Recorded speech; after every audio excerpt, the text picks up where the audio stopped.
बिस्मिल्लाहिर्रहमानिर्रहीम। अस्सलाम वालेकुम फर्स्ट ईयर BSN स्टूडेंट्स, कैसे हैं आप सब लोग। मैं उम्मीद करती हूँ आप सब लोग खैरियत से होंगे और लेक्चर्स को खूब ध्यान से सुन रहे होंगे और आप लोगों को इनकी बहुत अच्छी समझ आ रही होगी। तो स्टूडेंट्स, आज हम अपना फंडामेंटल ऑफ नर्सिंग के नर्सिंग प्रोसेस का हम जो है 7वां लेक्चर स्टार्ट करने जा रहे हैं, जो कि बेस कर रहा है क्रिटिकल थिंकिंग के ऊपर। आप लोगों में से बहुत सारे बच्चों ने इसरार किया था कि इसको मैं जल्दी करूं, लेकिन हम सीक्वेंस में चूंकि चल रहे थे तो इसकी बारी अभी आई है, तो इसको हम लोग अभी डिस्कस करेंगे। तो आज का लेक्चर बहुत बहुत इंटरेस्टिंग होने वाला है। चलिए हम आगे चलते हैं, लेक्चर को स्टार्ट करते हैं। तो आगे बढ़ने से पहले स्टूडेंट्स, आप लोगों से एक छोटी सी रिक्वेस्ट की थी कि आप लोग लेक्चर्स को प्लीज ऑनलाइन देखा कीजिए, डाउनलोड करने की बजाय। इससे हमें सपोर्ट मिलेगा, हमारा चैनल जो है वो प्रमोट होगा, रजिस्ट्रेशन होगी। जब हमारे चैनल की रजिस्ट्रेशन हो जाएगी तो आप लोगों को लेक्चर बहुत जल्दी जल्दी मिला करेंगे और बहुत अच्छे लेक्चर मिला करेंगे। हमारी पूरी टीम जो है इस पे काम करेगी। आप लोगों से थोड़ा सा सपोर्ट चाहिए, आप लोग इतना तो कर ही सकते हैं ना हमारे लिए। चलिए हम लेक्चर को स्टार्ट करते हैं। ये कुछ क्वेश्चन है जो कि आपके कंटेंट में पूछे गए हैं। हम वन बाय वन इन तमाम क्वेश्चंस को डील करेंगे सेम लेक्चर में, तो लेक्चर को कंप्लीट सुनिएगा ताकि आप लोगों के जितने भी कॉन्सेप्ट है क्रिटिकल थिंकिंग को लेकर वो क्लियर हो जाए। ये काफी इंपॉर्टेंट चैप्टर है पेपर पॉइंट ऑफ व्यू से भी और नर्सिंग फील्ड के लिहाज से भी। अगर हम बात करें तो आप लोगों को क्रिटिकल थिंकिंग आनी चाहिए। तो हम अपने फर्स्ट क्वेश्चन की तरफ मूव करते हैं। तो हमारा फर्स्ट क्वेश्चन है, explain the importance of critical thinking in nursing, discuss the definition of, characteristic of and skills used in critical thinking. तो इस एक क्वेश्चन में 3 बातें पूछी गई हैं कि आपने क्रिटिकल थिंकिंग की डेफिनेशन करनी है, क्रिटिकल थिंकिंग की कैरेक्टरिस्टिक बतानी है और स्किल्स बताने हैं जो क्रिटिकल थिंकिंग के लिए जरूरी होते हैं।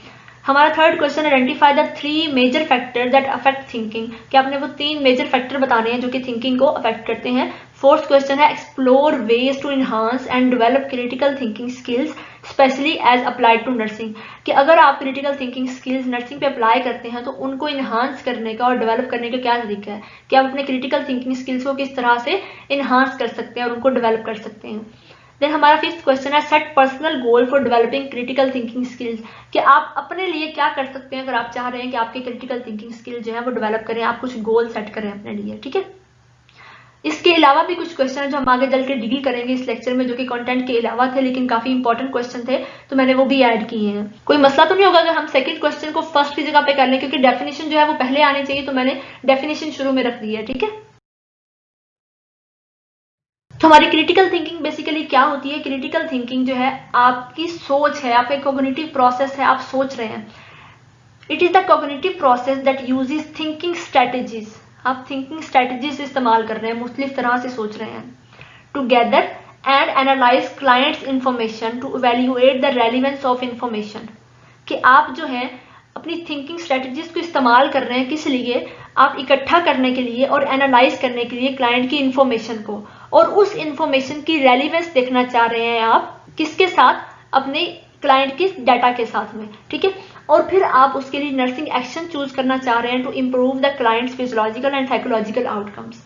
तो इस पूरी डेफिनेशन में से क्या एक्सट्रैक्ट निकलता है हमारे पास, कि आपकी अपनी कॉग्निटिव प्रोसेस है जिसमें आप अपनी थिंकिंग स्ट्रेटेजीज इस्तेमाल कर रहे हैं, क्या करने के लिए, आप इकट्ठा करने के लिए और एनालाइज करने के लिए क्लाइंट की इंफॉर्मेशन को, और फिर उस तमाम इंफॉर्मेशन को आपस में रेलिवेट करना चाह रहे हैं आप, और फिर उस पे आप नर्सिंग एक्शन करना चाह रहे हैं क्लाइंट की फिजियोलॉजिकल और साइकोलॉजिकल बेहतरी के लिए। ठीक है, तो होप आप लोगों को डेफिनेशन समझ में आ गई होगी। आप 2 से 3 दफा इसको पढ़ेंगे तो आप लोगों को याद हो जाएगी। ठीक है,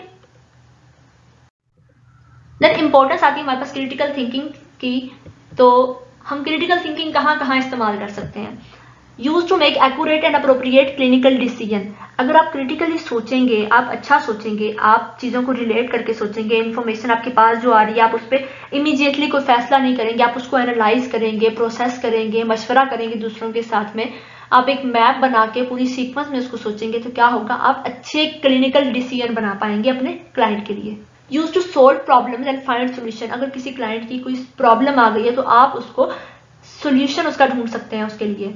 ठीक है, अगर किसी क्लाइंट को मुसलसल इन्फेक्शन हो जाता है हॉस्पिटल सेटिंग्स के अंदर, आपको समझ में नहीं आ रहा क्या हो रहा है, तो आप क्या करें, आप देखें उसके इर्द गिर्द, क्रिटिकली एनालाइज करें हर चीज को कि वो किस किस तरह से मूव करता है, उसकी रूटीन क्या है, क्या उसकी ऐसी हैबिट है जिसकी वजह से इन्फेक्शन जो है वो उसको ज्यादा हो रहा है। इर्द गिर्द भी तो पेशेंट है, उनको इन्फेक्शन क्यों नहीं हो रहा, उनकी जो हैबिट्स हैं, उनकी जो क्लिनिकल कंडीशन है वो इससे रिलेट करती है या नहीं करती है, या इसको कुछ ऐसी डिजीज है कि इसको स्पेसिफिक ट्रीटमेंट चाहिए, इसको इंडिविजुअलाइज केयर चाहिए। तो आप देखें कि उस प्रॉब्लम को सॉल्व कैसे करना है। तो जब आप क्रिटिकली सोचेंगे, आप हर चीज को एनालाइज करके सोचेंगे, तो आप प्रॉब्लम्स का सोल्यूशन निकाल लेंगे। Use to plan care for each unique client and client problem. आपका हर क्लाइंट यूनिक होता है, हर क्लाइंट की डिजीज के साइन सिम्टम दूसरे से डिफरेंट होते हैं।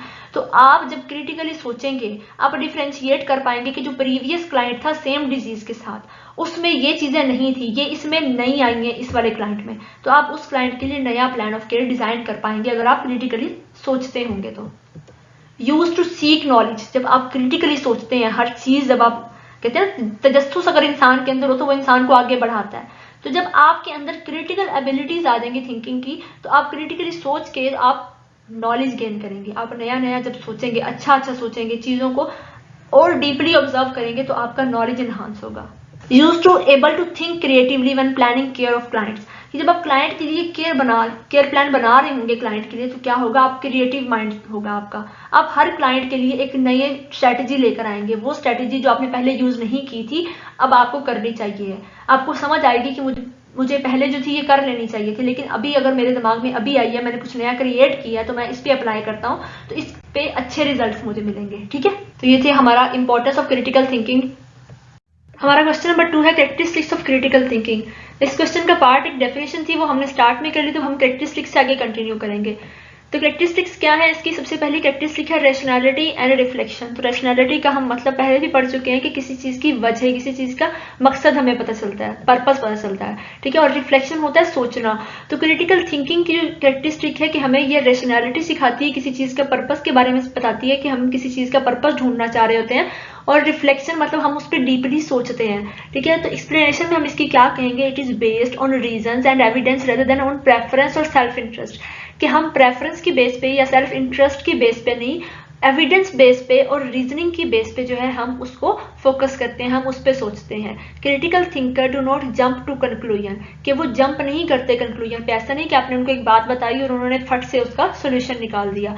वो क्या करते हैं, वो एडिक्वेट टाइम लेते हैं डाटा को कलेक्ट करने में, उसके फैक्ट को इकट्ठा करने में, और फिर उसके बारे में सोचते हैं। जब उस सब तमाम चीजों को वो प्रोसेस कर लेते हैं तो क्या होता है, फिर वो क्रिटिकल थिंकिंग करते हैं और वो आपको कंक्लूजन बताते हैं। इसकी एग्जांपल बच्चों इस तरह से हो सकती है कि 2 स्टूडेंट्स हैं, उन्होंने एक मूवी देखी है नर्सिंग की फील्ड पे, जिसमें नर्सिस को हीरोइक जो थी ना वो कैरेक्टरिस्टिक दी गई है, मतलब वो बहुत ज्यादा अच्छी थे, वो केयर प्रोवाइड कर रहे थे लोगों को। ठीक है, और उन्होंने देखे वो इंप्रेस हो गई। अब एक जो थी उसमें से उसने डिसाइड कर लिया स्टूडेंट ने कि मुझे नर्स बनना है। किस बेस पे, उसने अपनी प्रेफरेंस या सेल्फ इंटरेस्ट की बेस पे कहा कि मैंने नर्स बनना है। ठीक है, कि नर्स जो होती है वो बिल्कुल हीरो होते हैं।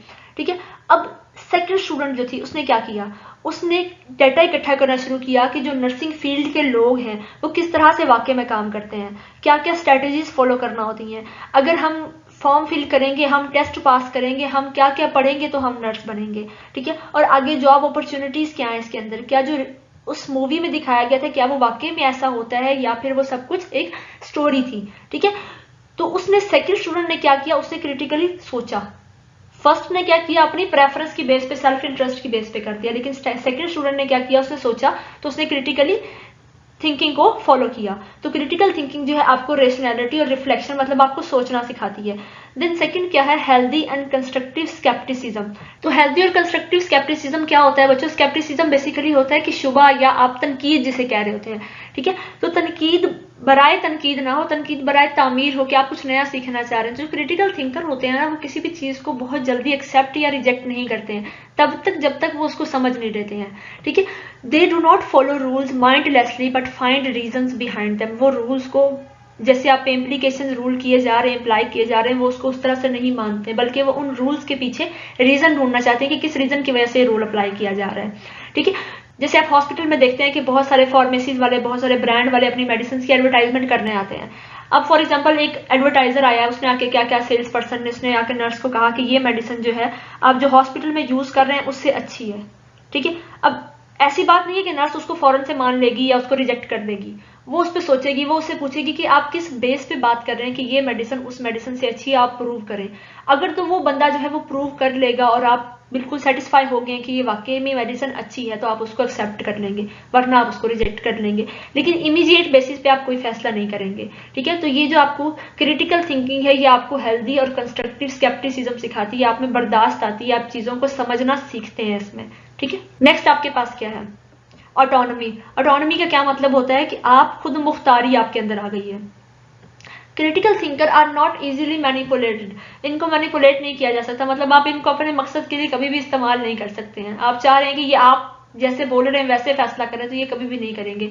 जब तक इनकी खुद की अंडरस्टैंडिंग ना हो तब तक ये नहीं करेंगे। They think for themselves rather than being led by their peer group और passively accepting the beliefs of others. वो कभी भी अपने दोस्तों की मर्जी पर नहीं चलेंगे, वो दूसरों की बिलीव्स को एक्सेप्ट नहीं करते हैं जब तक कि वो उन बिलीव्स को खुद से समझ ना लें, ठीक है, वो तब तक आगे नहीं बढ़ते हैं। क्रिएटिव थिंकिंग नेक्स्ट आपकी कैरेक्टरिस्टिक आ गई क्रिटिकल थिंकिंग की। Critical thinker create original ideas by finding connection among thoughts and concept. वो ऐसा नहीं करते कि वो दूसरों का डाटा चुरा लेते हैं, वो क्या करते हैं, वो ओरिजिनल आइडियाज खुद से लेकर आते हैं, वो नया से नया ट्रीटमेंट लेके आते हैं। वो सोचते हैं कि अगर हम इस तरह से चीज़ों को लेकर आएंगे, इस तरह से कनेक्ट करेंगे तो हमें इस तरह के रिस्पॉन्सेज मिलेंगे। वो पूरा एक ब्रेन में मैप बनाते हैं उन तमाम चीज़ों का, और उन तमाम चीज़ों की मैपिंग के बाद वो उससे एक कंक्लूजन निकालते हैं कि हमें किस तरह से फॉलो करना चाहिए। देन हमारे पास नेक्स्ट कैरेक्टरिस्टिक आती है फेयर थिंकिंग के, वो अच्छा सोचते हैं। Critical thinking is not biased और वन साइडेड, कभी भी एक तरफा नहीं होती है कि आप जो कह रहे हैं वो सिर्फ आप अपनी जो सेल्फ इंटरेस्ट की बेस पे बात कर रहे हैं, ठीक है, या उसमें किसी किस्म का कोई शुबा है, कोई शक है, कोई झगड़ा हो सकता है उस पर, या कोई इससे आके इख्तलाफ कर सकता है। क्रिटिकल थिंकर रिकग्नाइज द बाइस, अगर उसके अंदर कहीं किसी किस्म का कोई शुबा, कोई झगड़ा, कोई ऐसी बात आ रही है, डिस्कोर्स आ रहा है, तो क्या होगा, वो उसको रिकग्नाइज करेंगे। Critical thinker recognise the bias and prejudice of others thinking and seek information from all points of view before taking an action और स्टैंड। वो क्या करते हैं, वो देखते हैं, अब देखें ना, अगर एक क्लाइंट है आपके पास, उसका रिलीजन उसको जो है अलाउ नहीं करता कि वो जो है किसी भी किस्म का गोश्त खाए, ठीक है। अब अगर आप उस क्लाइंट के लिए किसी किस्म का कोई केयर प्लान बनाना चाह रहे हैं जिसके अंदर आप वो जो है उसकी डाइट के अंदर मीट डालना चाह रहे हैं, ठीक है, तो आप देखें कि कहीं कोई ऐसा प्रेजुडाइस या कोई ऐसा बाइस आपका क्लाइंट उसको फॉलो भी कर सकता है या नहीं, तासुबात तो नहीं है उसमें, वो ऐसी बात मानेगा या नहीं मानेगा। तो आप उसके पॉइंट ऑफ व्यू भी लें, उनके इर्द गिर्द वालों के जो उसके सपोर्ट पीपल है उनके पॉइंट ऑफ व्यू भी आप लें, फिर उसके बाद आप कोई एक्शन या कोई स्टैंड ले सकते हैं, ठीक है। Then focus on what to believe and do, उनको पता होता है कि किस चीज़ पे उन्होंने बिलीव करना है और क्या चीज़ उन्होंने करनी है, मतलब उन पहले से डिसाइडेड होता है कि वो ऐसी सिचुएशन में क्या करेंगे। Critical thinking is use to decide on a course of action, एक कोर्स ऑफ एक्शन बना होता है जिसपे आपने काम करना होता है। मेक अ रिलायबल ऑब्जर्वेशन, आप अच्छी ऑब्जर्वेशन करते हैं। ड्रॉ साउंड कंक्लूजन, आप हेल्दी कंक्लूजन निकालते हैं। Solve problem and evaluate policies, claims and action, के जो भी आपने करना है वो पहले से आपका कोर्स ऑफ एक्शन डिसाइडेड होता है। फिर उसके बाद जो भी आ जाए, जैसा मर्जी आपको इन्फ्लुएंस करने वाली पर्सनैलिटी आ जाए, आपने इन्फ्लुएंस नहीं होना, आपने वही करना है जो आपकी अंडरस्टैंडिंग आपको बता रही है। देन हमारे पास आते हैं skills used in critical thinking. तो क्रिटिकल थिंकिंग के अंदर कौन कौन से स्किल्स इस्तेमाल हो सकते हैं, तो हमारे पास सबसे पहले आता है क्रिटिकल एनालिसिस आता है। तो क्रिटिकल एनालिसिस में क्या होता है कि आप क्रिटिकली किसी भी चीज़ के क्वेश्चनिंग करते हैं, आप क्रिटिकली उसको एनालाइज करते हैं, मतलब आप किसी भी कंडीशन को, किसी भी प्रॉब्लम के तमाम एस्पेक्ट को देखते हैं कि किस किस तरह से उस प्रॉब्लम को हम डील कर सकते हैं, तो हम उसको क्रिटिकली एनालाइज करते हैं। देन आप करते हैं रीजनिंग इंडक्टिवली। इंडक्टिवली आपने बहुत पहले वर्ड पढ़ा होगा अपनी 9th-10th की क्लासेस में, डिडक्शन और इंडक्शन, ठीक है। तो इंडक्टिव रीजनिंग क्या होती है, बेसिकली आप स्पेसिफिक से जनरल जा रहे होते हैं, मतलब आप चीज़ें ऐड कर रहे होते हैं, चीज़ें इन हो रही होती हैं उसके अंदर। आप इंडक्टिव से याद रखें कि आप चीज़ें ऐड कर रहे हैं, मतलब स्पेसिफिक के अंदर जब आप चीजें ऐड करते जाएंगे तो वो जनरलाइज होती जाएगी, ठीक है। तो अगर आपके पास कोई स्पेसिफिक कंक्लूजन निकल आया या कोई आपकी माइंड मैपिंग हो गई है क्रिटिकल एनालिसिस के बाद, तो आप क्या करेंगे, आप उसके अंदर चीजें ऐड करते जाएंगे ताकि आप जो है वो स्पेसिफिक टू जनरल मूव कर सके। देन थर्ड आपके पास क्या स्किल आता है, रीजनिंग डिडक्टिवली। आपको डिडक्टिव रीजनिंग भी करनी आनी चाहिए। डिडक्टिव का क्या मतलब होता है कि आपके पास एक जनरल कंक्लूजन आया है कि इस तरह के पेशेंट को इस मेडिसिन से जो है रिलीफ मिलता है, लेकिन आप क्या कर रहे हैं, आप उस स्पेसिफिक पेशेंट तक जाना चाह रहे हैं, तो आप क्या करेंगे, चीजें डिडक्ट करते जाएंगे, उसमें से निकालते जाएंगे, मतलब जनरल पॉपुलेशन जब आप निकालते जाएंगे उसके अंदर से, तो आपके पास एक स्पेसिफिक क्लाइंट के लिए ट्रीटमेंट आ जाएगा। देन फोर्थ है मेकिंग वैलिड इन्फ्रेंसेस। तो क्रिटिकल थिंकिंग में आपको वैलिड इन्फ्रेंस बनाना आना चाहिए, आपको जो रिजल्ट है, जो इंटरप्रिटेशन है, जो रिजल्ट है वो बनाना आना चाहिए, तब आप क्रिटिकली सोच सकते हैं। डिफरेंशिएटिंग फैक्ट फ्रॉम ओपिनियन, आपको पता होना चाहिए कि कोई पर्सन अगर आपको कुछ बता रहा है वो उसकी जाती ओपिनियन है या ये वाकई में फैक्ट है, ये डिजीज उसको है, या वो जो है वो सिर्फ अपनी ओपिनियन की बेस पे बता रहा है कि मुझे लगता है कि मुझे ये हो गया है। देन 6 है evaluating the credibility of information sources, कि जिस इन्फॉर्मेशन सोर्स से आपको इन्फॉर्मेशन मिल रही है आप देखें कि क्या वो क्रेडिबल भी है, वो रिलायबल भी है या नहीं है। ऐसा तो नहीं है कि आपके क्लाइंट की मेंटल कंडीशन ऐसी नहीं है कि वो अपनी साइन सिम्टम्स आपको खुद बताए, ठीक है, और आप उसके सुन रहे हो, फिर आप देखो कि क्या वो रिलायबल है या नहीं है। ऐसा तो नहीं उसकी मेंटल कंडीशन खराब है और आपको गलत इन्फॉर्मेशन प्रोवाइड किया जा रहा है।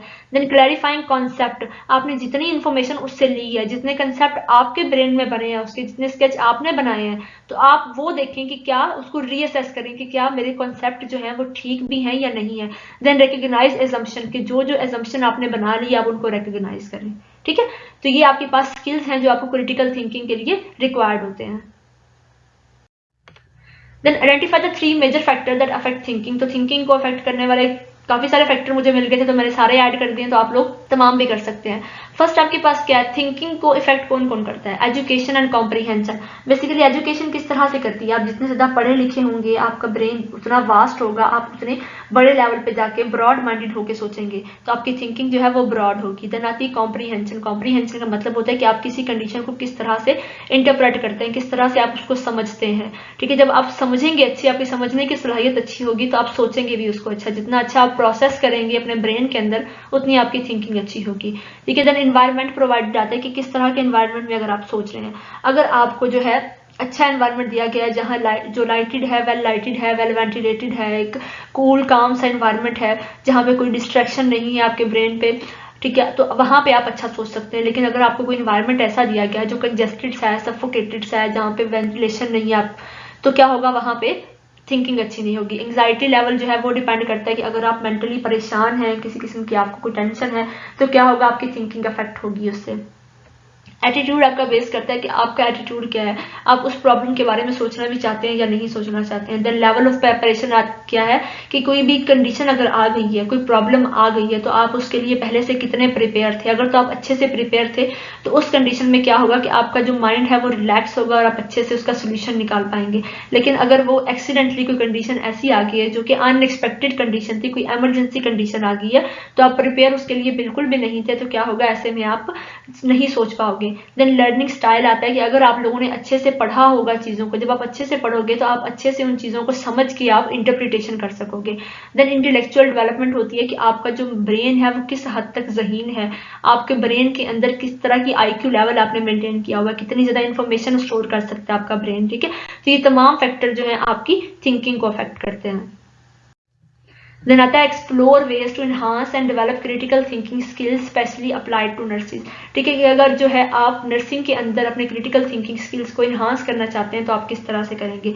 तो 10 आपके पास वेज हैं जिनके थ्रू जो है आप अपनी क्रिटिकल थिंकिंग के स्किल्स को इन्हांस कर सकते हैं। तो अगर ये क्वेश्चन आ जाए बच्चों पेपर में तो आप लोगों ने 10 के 10 पॉइंट्स इसी तरह से लिखने हैं और हर पॉइंट के अंदर जो मैं आपको डाटा बताऊं, जो इन्फॉर्मेशन बताऊं, आप लोगों ने उसको मेंशन करना है एक 2-2 लाइनों में, ठीक है। तो आपका क्वेश्चन जो है वो सेटिस्फाई हो जाएगा। तो फर्स्ट में क्या आता है आपके पास, इंडिपेंडेंस ऑफ थॉट्स। आपकी थॉट्स जो है वो इंडिपेंडेंट होनी चाहिए। ऐसा नहीं है कि कुछ कंडीशन, कुछ चीजें, कुछ लोग, कुछ पीयर ग्रुप जो है वो आपके लिए नेसेसरी हो सोचने के लिए। अगर आपके पास स्किल्स हैं, आप सोच सकते हैं, आप अप्लाई कर सकते हैं चीजों को, आपका नॉलेज अच्छा है, आपके पीछे से बेस अच्छी है, इंटेलेक्चुअल प्रोसेसेस आपके अच्छे हैं, तो आपकी सोच को इंडिपेंडेंट होना चाहिए। वो कभी भी किसी दूसरे पे डिपेंड नहीं करनी चाहिए। ऐसा नहीं होना चाहिए कि अगर वो मेरे पास होगा तभी मैं ये काम कर पाऊंगा, अगर वो नहीं है तो मैं ये काम नहीं कर पाऊंगा। आपकी सोच को, आपके काम को इंडिपेंडेंट होना चाहिए। देन सेकंड क्या आता है, फेयर माइंडेडनेस आती। तो नर्स जो है उसको हमेशा फेयर माइंडेड होना चाहिए, उसको कभी भी अपनी तरफ से एक तरफा होकर वन साइडेड डिसीजन नहीं लेना चाहिए। उसको अपने क्लाइंट के बारे में सोचना चाहिए, उसकी वैल्यूज बिलीव्स के बारे में सोच के बगैर किसी प्रेजुडिस के या बाइस के उसको जो है फैसले करने चाहिए फेयर माइंडेडली। ऐसा हो सकता है कि बाज दफा उस क्लाइंट के जो बिलीव्स हैं वो आपके बिलीव्स के साथ कॉन्ट्राडिक्टरी हो, लेकिन आपने किसको फॉलो करना है, क्लाइंट के बिलीव्स को, क्योंकि ट्रीटमेंट उसको देना है आपने। देन थर्ड हमारे पास क्या आता है, insight into ego centricity and socio centricity. तो इसका क्या मतलब है बेसिकली कि आपको पता होना चाहिए कि आपकी जो सोच है, आपके जो पर्सनल बायस है, जो सोशल प्रेशर है या जो कस्टम्स हैं किसी भी इलाके के, वो आपकी थिंकिंग को, लोगों की थिंकिंग को किस तरह से अफेक्ट कर सकते हैं। देखिए ना कि अगर एक जो नर्स है वो अपने क्लाइंट को ये टीचिंग दे रही है कि उसने जो है फ्यूचर